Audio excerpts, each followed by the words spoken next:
দর্শক, Pubali bank PLC সৌজন্যে business এক্সপ্রেসে আপনাদের স্বাগত। এখন থেকে প্রতি শুক্রবারও চলবে মেট্রো রেল, সেই সাথে সচল হয়েছে কাজীপাড়া স্টেশনও। তবে মিরপুর 10 নম্বর স্টেশন চালু হতে আরও কিছুদিন সময় লাগবে বলে জানিয়েছে কর্তৃপক্ষ। সপ্তাহে 7 দিনই মেট্রো রেল চলাচলে খুশি যাত্রীরা।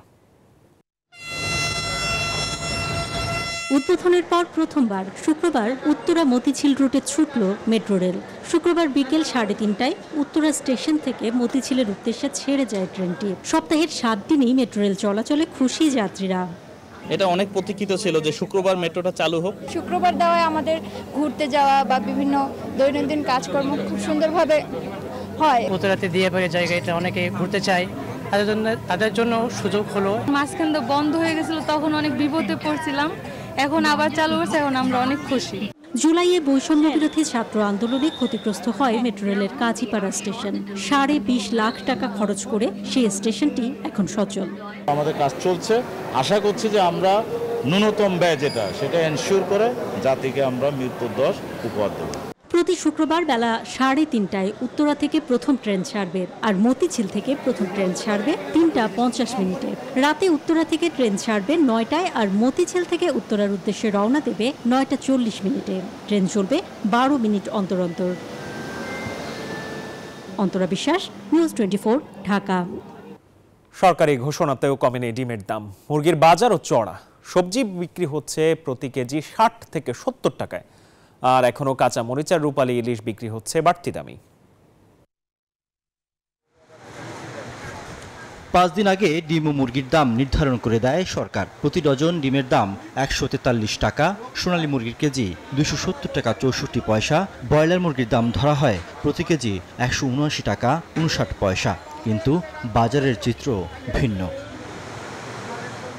কারওয়ান বাজারে ডিমের ডজন 155 থেকে 160 টাকা, সোনালী মুরগি 280 টাকা এবং প্রতি কেজি ব্রয়লার 170 থেকে 180 টাকা। বাড়তি দামের ব্যাপারে বিক্রেতারা দিচ্ছেন ভিন্ন যুক্তি। আমরা মাল কিনা পরে 150 টাকা ডজন, 12.5 টাকা করে আমাদের মাল কিনা, বেশি 155 টাকা ডজন।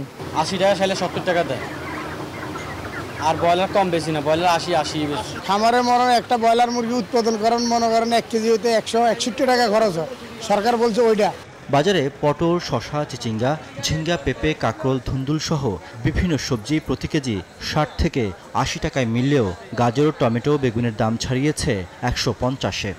নষ্ট কারণে শাকসবজি একটু আমদানি কম থাকার কারণে দামটা একটু বেশি দেখা যাচ্ছে বাজারে। দাম সহনীয় করতে চাঁদাবাজি বন্ধের দাবি ক্রেতাদের। এই যে ফুটপাত, এদেরকে আগে বন্ধ করে দিতে হবে। এরা যদি এই ফুটপাতকে যদি ব্যবহার করে, চাঁদা দেয় কারা? এরা দেয়। এরা কিন্তু বলতে পারবো চাঁদাটা কিভাবে বন্ধ হইব। এই অজুহাত সেই অজুহাত ধরে সবাই একই রকম ভাবে বিক্রিটা করে। এখন বাজারে যা থেকে সবকিছু দ্রব্যমূল্য বৃদ্ধি, আমাদের বেতন তো আর বাড়ে নাই, ইনকাম বাড়ে নাই, সবকিছু আমাদের কম। এখন তাহলে আমরা এখন চলবো কিভাবে? এটা আমাদের বর্তমান সরকারের কাছে প্রশ্ন। আলু পেঁয়াজের দাম পরিবর্তন না হলেও কেজিতে 20 থেকে 30 টাকা বেড়ে আদা বিক্রি হচ্ছে 220 থেকে 250 টাকা কেজি। প্রতি কেজি খাসির মাংস 1100 টাকা, ছাগলের মাংস 950, 730 থেকে 750 টাকায় বিক্রি হচ্ছে গরুর মাংস। চালের বাজার স্থিতিশীল। মাছের পর্যাপ্ত সরবরাহ থাকলেও দাম চড়া। প্রতি কেজি ইলিশ 1600 টাকায় বিক্রি হচ্ছে। চিংড়ি প্রকারভেদে 700 থেকে 1200 টাকায় বিক্রি হচ্ছে।